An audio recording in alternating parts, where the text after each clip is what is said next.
Hi, I'm Mitch Gallagher from Sweetwater. I'm joined today by Don Carr, guitarist extraordinaire from here at Sweetwater, and we're going to be demonstrating for you 6 easy ways to mic up acoustic guitar. Let's get started. The challenge with recording acoustic guitar is that it's a very full-range instrument. We have deep lows, we have sparkling highs, and we have everything in between, and we want to capture all of that with our microphones.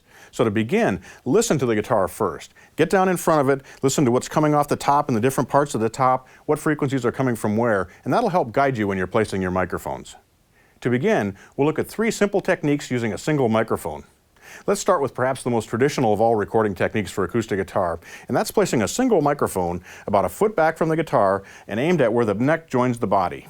Height-wise, the microphone is slightly above center, and it's about a foot back. You could also be as far back as 2 feet or even 3 feet, depending on how loud the guitar is and how much of the room you want to capture along with the direct sound from the guitar. Typically in this position, you'll use a small diaphragm condenser microphone. You might also try a large diaphragm condenser if you have one of those, but a small diaphragm condenser gives you a nice true representation of the high frequencies. The microphone we're using today is a small diaphragm condenser. It's an Audio-Technica 5045, and we're running it directly into the camera.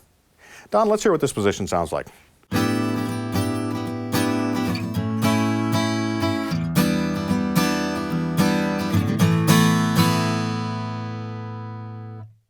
One of the things we want to avoid when we're placing our microphone is getting it right in front of the sound hole. A lot of the low frequency content from the guitar comes directly out of that sound hole. If we get the microphone in that path, we're going to get a very boomy sound.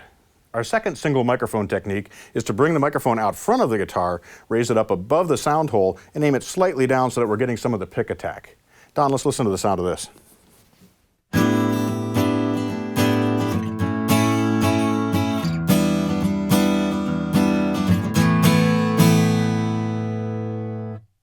If we want to emphasize more of the high frequencies and the upper mid-range to get more sparkle and more punch out of the guitar, one technique is to use a single microphone aimed more at the bridge of the guitar. We're going to get a little bit more of the attack from the plectrum, we're going to get a brighter sound from the lower bout of the guitar, and not quite as much boominess from the sound hole.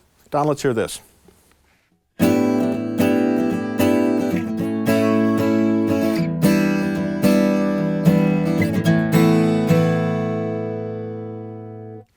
When we add a second microphone to the equation, it extends our possibilities greatly. In this case, I've still got our microphone aimed basically at the bridge or slightly into the lower bout here for a little brighter, a little more articulate upper mid-range type tone. And I've also got a microphone aimed at the neck body joint, which is going to give us that fuller, rich sound, as well as some of the sparkle coming off the fingerboard. By combining those 2 mics together, by varying the levels and balancing them, panning them across the stereo field, we can get a wide, rich, deep-sounding acoustic guitar. Don?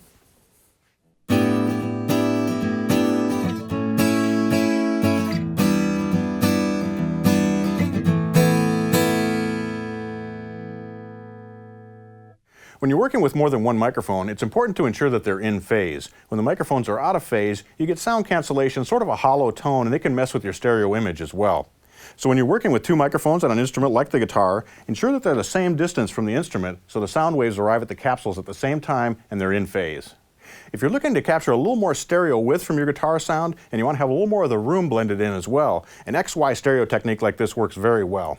To set this up, you need 2 directional microphones. I have 2 5045s here, which are cardioid pattern. One is facing this way, one is facing this way. They're at 90 degrees to each other, but the capsules are aligned so they're perfectly in phase. This microphone is going to get the high end coming off the neck of the guitar, some of the sparkle from the strings. This microphone will pick up more of the resonance from the body. We can either pan those close together in the stereo field or pan them wide to get a nice roomy sound. Don, show this to us.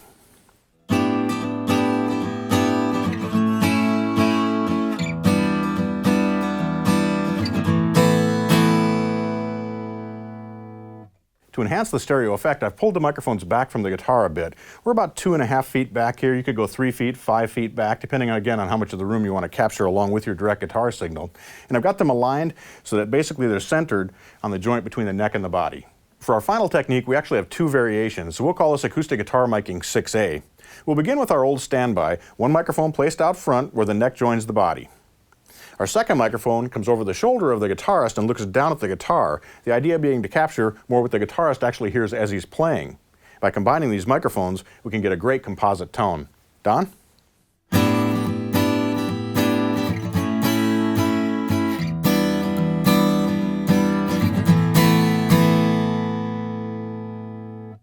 Acoustic guitar miking technique 6B reverses that positioning.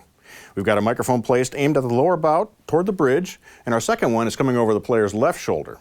Now in this case, we're also getting what the guitarist hears, but we're picking up more of that articulation of the fingers on the fingerboard. So if the guitarist is using a lot of left-hand techniques or they're tapping on the fingerboard, this can be a great position to use. Don?